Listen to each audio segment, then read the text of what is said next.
السلام علیکم سامعین و ناظرین، بولتے اوراق میں خوش آمدید۔ عربی گرامر کے لحاظ سے لفظ دجال دجل سے مشتق ہے اور اس کا معنی جھوٹ بولنا، دھوکہ دینا اور خلط ملط کرنا ہے۔ اسی طرح دجال کا معنی ہے بہت زیادہ جھوٹا اور بہت بڑا دھوکے باز۔ لغت میں لفظ مسیح کا معنی ہے بہت صحت کرنے والا شخص۔ چونکہ دجال اپنے فتنے کو پھیلاتا ہوا پوری دنیا کی صحت کرے گا، اس لیے اسے مسیح کہتے ہیں۔ جیسا کہ اس بات کی وضاحت کرتے ہوئے صاحب قاموس رقم تراز ہیں، دجال کو مسیح اس لیے کہتے ہیں کیونکہ وہ پوری زمین اپنی لپیٹ میں لے لے گا۔ دجال کے معنی جھوٹے اور دھوکے باز کے سمجھ میں آ گئے ہوں گے۔ اب آئیے اس کا جائزہ لیتے ہیں کہ دجالی صفات جن لوگوں میں پائی جاتی ہیں وہ غالباً جلدی اس کے فتنے میں پڑ جائیں گے، اور اس کے لشکر میں ایسے لوگ جلد شامل ہوں گے، کیونکہ جھوٹے آدمی کا کوئی دین و مذہب نہیں ہوتا۔ لہٰذا اگر ہم اس دنیاوی اعتبار سے دیکھیں، یہ صفت اس دور کی سب سے جابر دجالی طاقت امریکہ کے حکمرانوں اور عوام میں پائی جاتی ہے۔ ان لوگوں کے نزدیک جھوٹ، دھوکہ فریب عبادت سمجھی جاتی ہے۔ دجال کے بیٹے اپنے باپ کے نقش قدم پر چلنے کے کئی نمونے دکھا چکے ہیں۔ امریکی حکمران اور میڈیا کی دنیا ہی جھوٹ پر مبنی ہے۔ امریکہ جاپان کے 2 شہروں ہیروشیما اور ناگاساکی کو اپنے ایٹمی تجربات میں آزما چکا ہے، جو صرف بے گناہ انسانوں کو موت کے گھاٹ اتارنا ہی اپنا اصل فریضہ سمجھتے ہیں، اور دجال کی مردہ روح کو مزید تقویت پہنچاتے ہیں کہ آقا دجال جلدی نکلو، ہم نے دنیا کا میدان مار لیا۔ ہم نے عراق پر 2 اشروں سے جنگ مسلط کی، جس کی بنیاد ہی سب سے بڑا جھوٹ کہ عراق ایٹمی ملک ہے، اس کو ایٹم بنانے سے روکو۔ افغانستان پر جھوٹی موٹی رپورٹیں تیار کر کے CIA اور دجال کے لشکر بلیک واٹر نے لشکر کشی کی اور جھوٹا الزام لگایا۔ طالبان ظالم ہے، عورتوں کو کوڑے مارتے ہیں، پھانسی دیتے ہیں، لوگوں کے ہاتھ کاٹتے ہیں اور انسانی حقوق کی خلاف ورزی کرتے ہیں۔ حالانکہ طالبان کا افغانستان جس نے دیکھا وہ تو امن کا گہوارہ تھا۔ برطانوی صحافی مریم یونی رڈلے چند دن ان میں رہ کر مسلمان ہو گئی۔ اگر امریکہ افغانستان سے سارے طالبان اٹھا کر اپنے ہاں لے جائے تو کافر دھڑا دھڑ مسلمان ہوں گے۔ طالبان نے اگر کسی کو شرعی سزا دی، کسی کو ہاتھ کاٹا یا کوڑے مارے تو سزا پانے والوں نے بخوشی قبول کیا، لیکن امریکہ 7 سمندر پار بیٹھا تشویش کرتا بالآخر حملہ کر کے افغانستان کی اینٹ سے اینٹ بجا دی۔ پھر بھی لاکھوں افغانوں، لاکھوں عراقیوں کے قتل کے بعد، جن میں عورتیں اور بچے بھی شامل تھے، انسانی حقوق کا چیمپئن، عالمی امن کا علمبردار ٹھہرا اور دنیا کا نوبل انعام صدر اوباما کو دے کر انسانوں کے قاتلوں کو امن کا داعی بنا دیا۔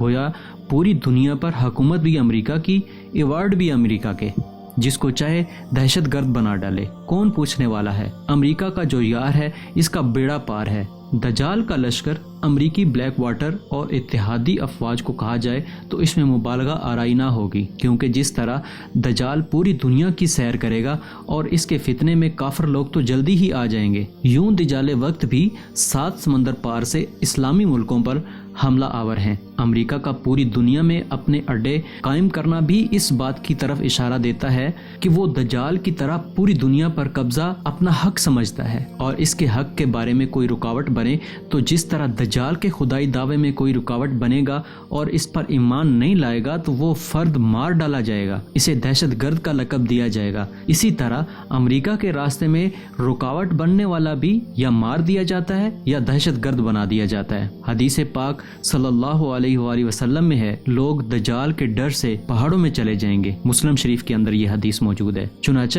اس کے بعد یہ بات ذہن میں آتی ہے کہ موجودہ وقت میں دجالی قوتوں سے برسر پیکار افراد بھی ان دجالی قوتوں پر پہاڑوں سے ہی حملہ آور ہوتے ہیں، اور انہی ویران پہاڑوں اور جنگلوں میں عسکری تربیت کے بعد دجالی قوتوں کے خلاف قافلے رواں دواں ہیں۔ 9/11 کے بعد دجال اصغر صدر بش کے یہ الفاظ تھے، اس جنگ میں امریکہ تھکے گا نہ ناکام ہوگا۔ لیکن 8 سال بعد امریکی وزیر دفاع کے الفاظ شکستانہ بھی سنے۔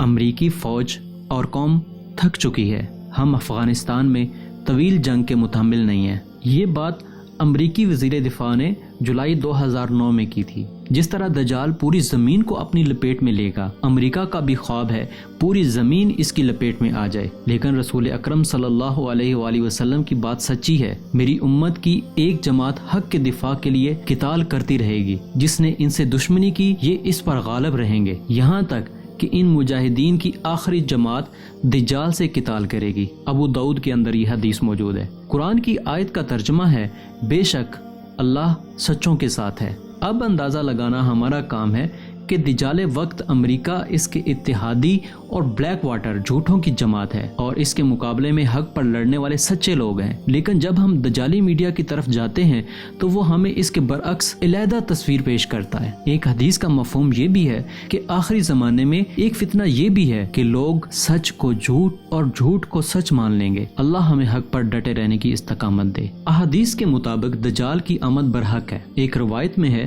رسول اللہ صلی اللہ علیہ وآلہ وسلم نے فرمایا، دجال لا محالہ تم میں آ کر رہے گا، اس کی آمد یقیناً برحق ہے، اس کی آمد قریب ہے اور ہر آنے والا قریب ہوتا ہے۔ تمام انبیاء کرام نے اپنی امتوں کو دجال سے ڈرایا۔ اس کی تاکید نبی پاک صلی اللہ علیہ وآلہ وسلم نے وقتاً فوقتاً کی، اور دجال کی شکل و صورت کے بارے میں نقل ہے۔ حضرت ابن عمر رضی اللہ تعالی عنہ سے روایت ہے کہ رسول اللہ صلی اللہ علیہ وآلہ وسلم نے فرمایا، دجال داہنی آنکھ سے کانا ہوگا، اور اس کی آنکھ کیا ہے؟ گویا پھولا ہوا انگور۔ دجال دنیا کا سب سے بڑا فتنہ ہے۔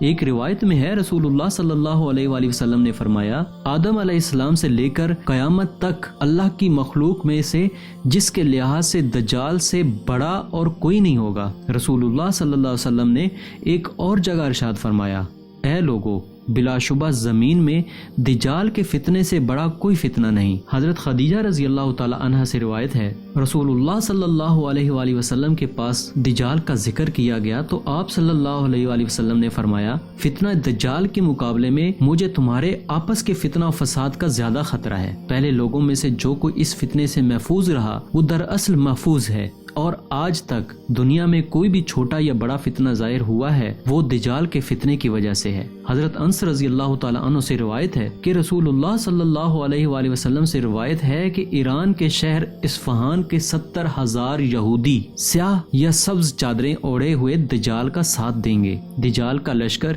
مکہ اور مدینہ کے سوا ہر شہر روند ڈالے گا، لیکن مکہ اور مدینہ کی طرف اس کے مقابلے میں فرشتے کھڑے ہوں گے، وہاں وہ داخل نہ ہو سکے گا۔ اس کے فتنے میں زیادہ تر عورتیں مبتلا ہوں گی۔ حدیث پاک کے مطابق مرد اپنی عورتوں، ماں، بہن، بیٹی تک کو رسیوں سے باندھ ڈالیں گے، اس ڈر سے کہ کہیں وہ دجال سے جا نہ ملے۔ احادیث سے معلوم ہوا کہ دجال کا لشکر یہودی ہوں گے، کیونکہ وہ خود انہی میں سے ہوگا۔ علاوہ ازیں چوڑے اور موٹے چہروں والی اقوام بھی اس کے لشکر میں شامل ہو جائے گی، اور ممکن ہے یہ اقوام چین، جاپان، کوریا اور روس وغیرہ کے لوگ، کافر و منافق بھی اس کے لشکر میں شامل ہو جائیں گے۔ اس کے فتنے کا شکار ہونے والوں میں سب سے زیادہ خواتین ہوں گی۔